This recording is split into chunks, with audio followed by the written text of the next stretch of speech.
Muito bom dia, muito bom dia. Eu estou passando por aqui novamente para deixar uma pequena reflexão sobre o Evangelho. O Evangelho é boas novas de alegria. E o Evangelho, ele foi preferencialmente anunciado aos pobres. Naquela visita dos discípulos de João para Jesus, quando João pergunta: és tu aquele que havia de vir, ou ainda esperamos outro? Era a pergunta de João através dos seus discípulos para Jesus. E Jesus então responde a pergunta de João com alguns sinais. Ele diz que curou os leprosos, curou, enfim, ali no momento, e disse assim: ide e anunciai a João essas coisas. Que os cegos veem, os mudos falam, os paralíticos andam, os leprosos são purificados, e aos pobres anuncia-se o Evangelho. Então os pobres, eles têm uma certa preferência, certo? Veja só, os pobres têm uma certa preferência no Evangelho. Não que um rico não possa alcançar isso, mas é uma certa preferência dos pobres. Tá. Agora, se você observar, os pobres, geralmente um pobre, ele não tem um PhD, um LLD, ele não é um doutor, ele não tem um boletim, um certificado de doutorado. Então, isso quer dizer que o Evangelho viria aos pobres em simplicidade. Em simplicidade.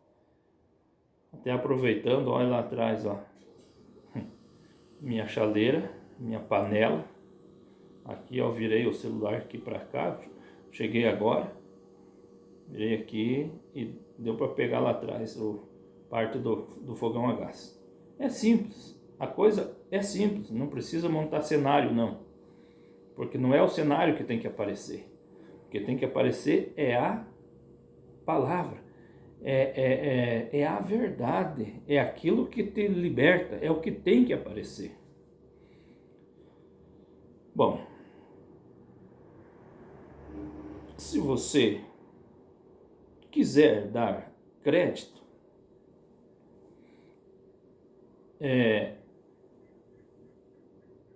Paulo disse que o Evangelho não consiste em palavras. Não consiste em palavras. Isso não quer dizer que você não possa falar, mas ele está dizendo não consiste em sabedoria humana, né? Em doutorado, essas coisas, porque é simples. Então, uma vez Jesus disse assim, ó, Jesus disse: se vocês não crerem em mim, se vocês têm dificuldade de crer na minha pessoa, então vocês creem nas minhas obras. Creiam nas minhas obras. Ou seja, creiam na minha vida. Tudo que eu faço, creiam nas minhas obras. Porque as minhas obras testificam de quem eu sou. Se vocês têm dificuldade de crer em mim, então vocês vão começar a consultar, veja só, consultar a minha vida, a minha biografia. E vocês vão conseguir chegar, então, a crer na pessoa que eu sou. Você entendeu? Aí vem uma coisa muito importante. Porque daí quando você começa a consultar e olhar as obras, você vai ver, esse é o prometido. Esse é o prometido. Você lembra de Filipe? Você lembra de Filipe quando chamou Natanael? Disse assim, venha ver aquele de quem falaram a lei e os profetas. Venha ver, venha ver. E o Natanael foi.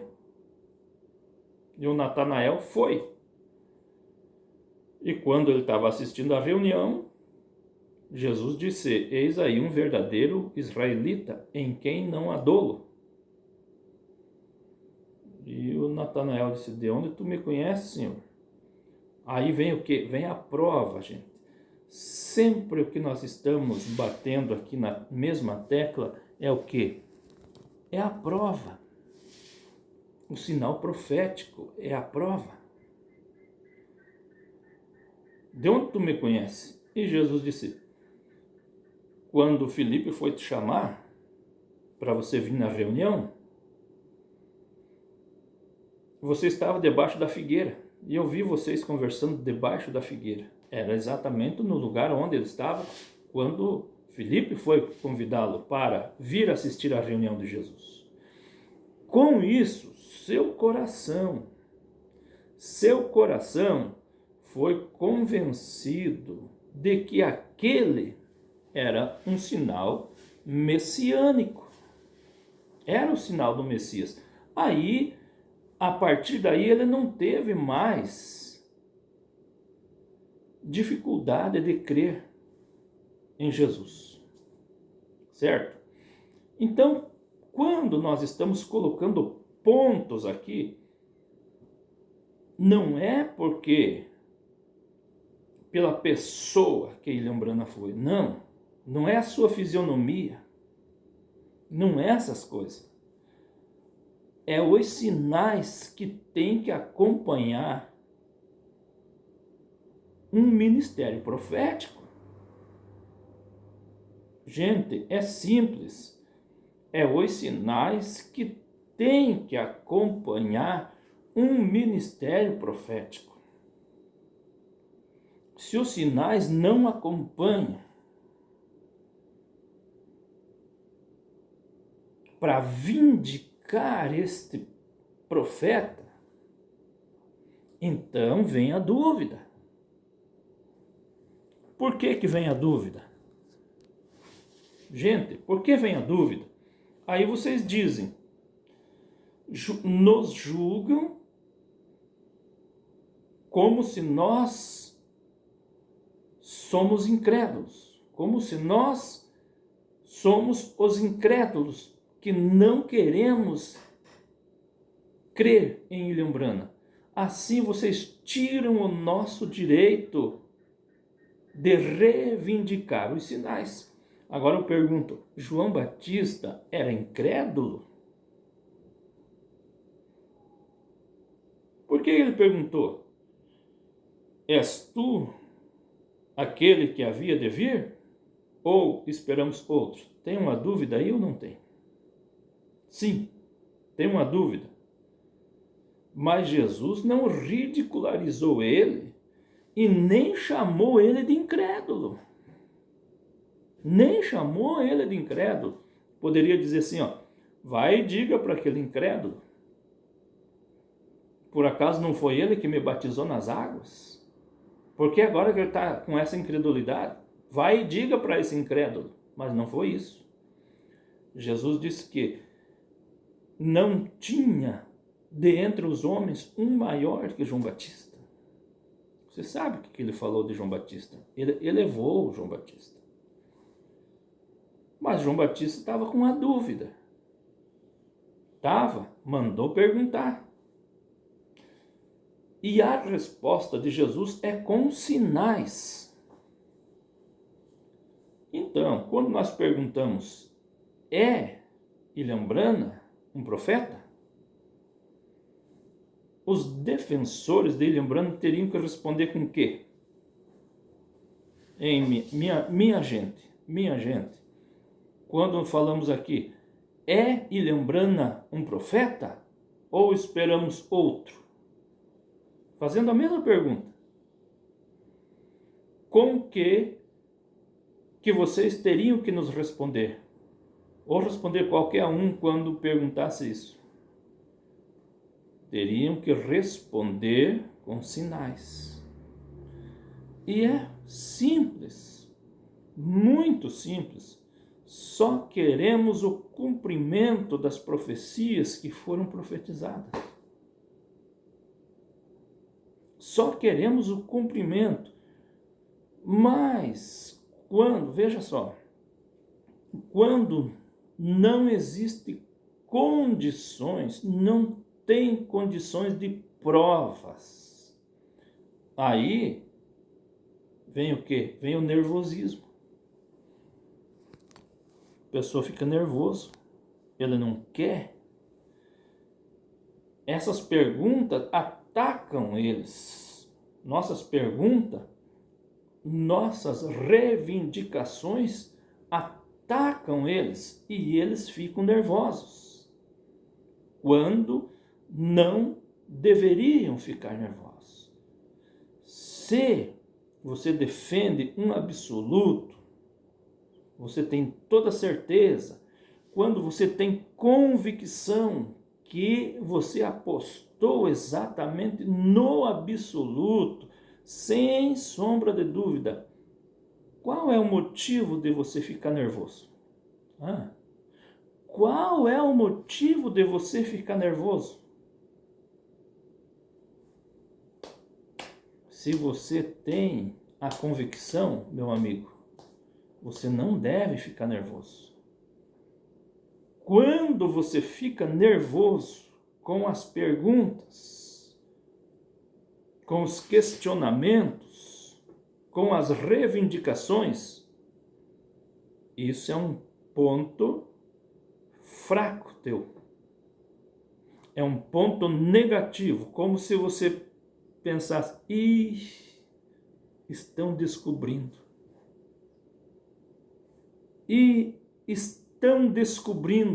Estão perguntando demais. Quando você deveria ficar o quê? Em paz. Em paz contigo mesmo.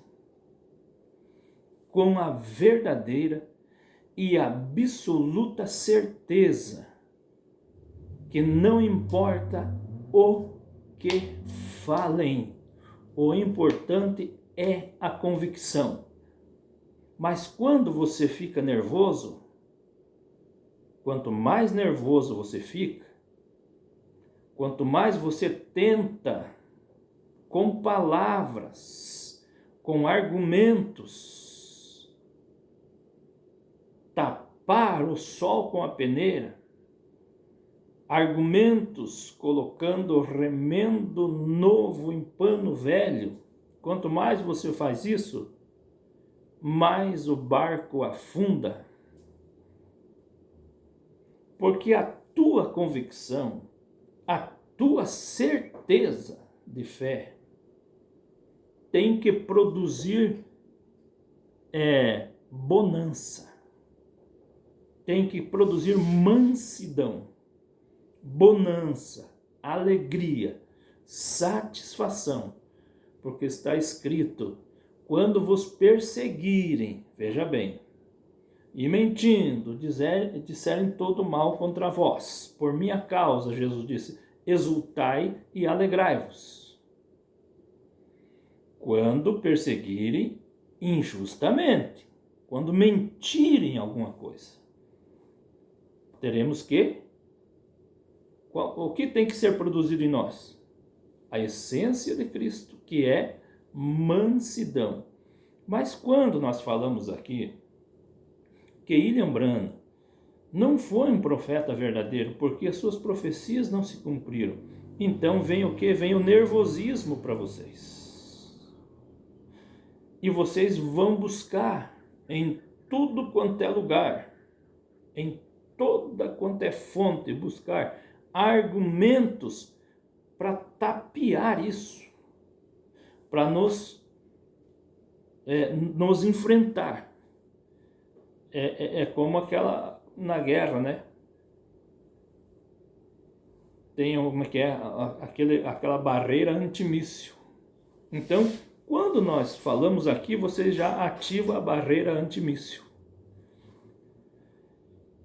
Que quando você tem convicção e tem uma fé genuína e verdadeira, como vocês reclamam ter, sabe?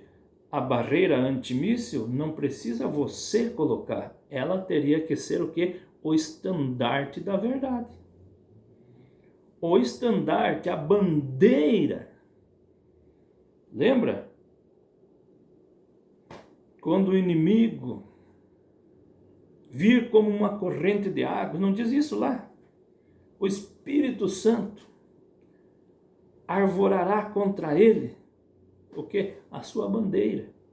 O seu estandarte tem que ser a verdade. Ela tem que aparecer. E como que ela tem que aparecer? Vocês teriam que ficar mansos, regozijando por isso. Mas o que vocês produzem quando vocês são questionados? Vocês mesmos armam a sua defesa antimíssil.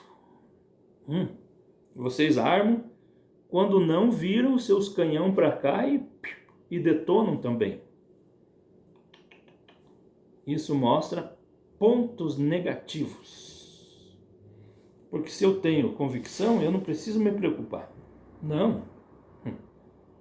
Deixa que aquele a quem eu estou defendendo ou estou propagando, deixa que ele tome as diretrizes. Minha é a vingança, diz o Senhor. Já falei no outro vídeo. Mas o que nós vemos, Deus não está tomando vingança disso. Deus não está tomando vingança. Umas curiosidades, William Branham tinha umas coisas bem intrigantes na vida dele. Bem intrigante. O seu segundo nome não era e não foi Marion, foi Marvin. Marvin. Tem um documento do seu alistamento militar. William Marvin Branham. Marvin. E também existe uma foto dele procurado pelo FBI. Então tem umas coisas que não fecham. Vocês não querem que fale isso. Vocês não querem que fale isso, mas isso tem que ser falado. Tem que ser falado. E vocês deveriam ficar jactanciosos com isso. Não, mas vocês vão contra-atacam, mostrando que vocês não querem que fale isso. E isso produz nervosismo para vocês e até uma certa violência. E vocês começam a agir até com uma certa violência, mostrando com suas obras que vocês não são feitos da mesma matéria que foi feita a igreja primitiva. Que foi feita a igreja primitiva. Vejam Estevão, o primeiro mártir do cristianismo. Viu? Quanto mais ele falava, seus algozes ficavam nervosos. Veja só. Quando ele falava das escrituras, seus algozes ficavam nervosos. Desencadearam violência contra ele. Aí ele disse: eu vejo os céus abertos e o Filho do Homem que está em pé à destra de Deus. Ele, em nenhum momento ele revidou, morreu apedrejado. Em nenhum momento ele revidou. Quem ficou nervoso foi os inimigos. E aqui está sendo o contrário. Está aí na internet, para quem quiser ver. Está sendo o contrário. Nós estamos colocando os pontos, que é o nosso direito de reivindicar. E quem está ficando nervoso? E quem está desencadeando violência? É aqueles que dizem ser noiva palavra, extraída da palavra. O povo está vendo. O povo está vendo. Então, para encerrar, por que ele tinha 2 nomes? Por que tinha dúvidas no seu nome? Não era Marion, era Marvin. Tem dúvida, tem 2 datas de nascimento também. Entendeu? Tem 2 datas de nascimento. Outra coisa que eu estava meditando agora, se os selos era somente o cordeiro, aí que está. Somente o cordeiro foi digno de abrir os selos. Somente o cordeiro. Aquele suposto anjo que revelou, que William Branham diz que revelou os selos para ele, era o cordeiro? Segundo a Bíblia, só o cordeiro. Mas William Branham também se intitula 7º anjo. Mas daí um anjo revela para outro anjo? Se é só o cordeiro que é digno de abrir? Mas o mais estarrecedor ainda, que a gente fica estupefatos quando deparamos com essas coisas, é que se era um segredo, se os selos eram um segredo de Deus para este tempo, para esta era, né, para esse povo, por que já estava escrito nos livros? Por que já estava escrito nos livros do teólogo ou dos teólogos? Não seria mais fácil o anjo dizer assim, ó, quer falar dos selos? Leia os livros dos teólogos. Então tem muita dúvida aí. Tem muita coisa aí que não dá para engolir. Simplesmente não dá para engolir. E as documentações, as provas, os documentos autenticados provam que William Branham não estava debaixo daquela nuvem naquela ocasião. Ele não poderia estar lá. Porque ele não é onipresente. Ele não é onipresente. Outra coisa que não se pode engolir, veja, William Branham teve um pastor. O pastor dele foi o senhor Roy Davis. O senhor Roy Davis foi o pastor de William Branham. E vocês sabem quem era Roy Davis?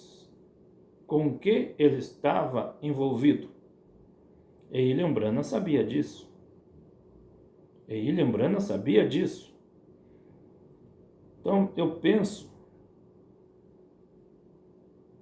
que quando as coisas vêm e clareiam tudo isso, por quê? Vocês não verem, vocês não conseguem ver o Espírito de verdade vindo e clareando essas coisas, vindo e revelando isso? Quando vocês não conseguem provar, trazer as provas das revelações de William Branham, vocês não conseguem. Por quê? Porque não tem provas. Nós aqui do outro lado estamos provando isso, provando que William Branham não era Marion Branham, era Marvin Branham. Estamos provando. que ele foi procurado pelo FBI. Tem aquela fotinho lá de procurado. Ele foi procurado. E muitas outras coisas. Enfim, era isso que eu tinha no momento. Que Deus abençoe teu coração. Que Deus lhe dê espírito de revelação. Tá bom? Deus abençoe. Até mais.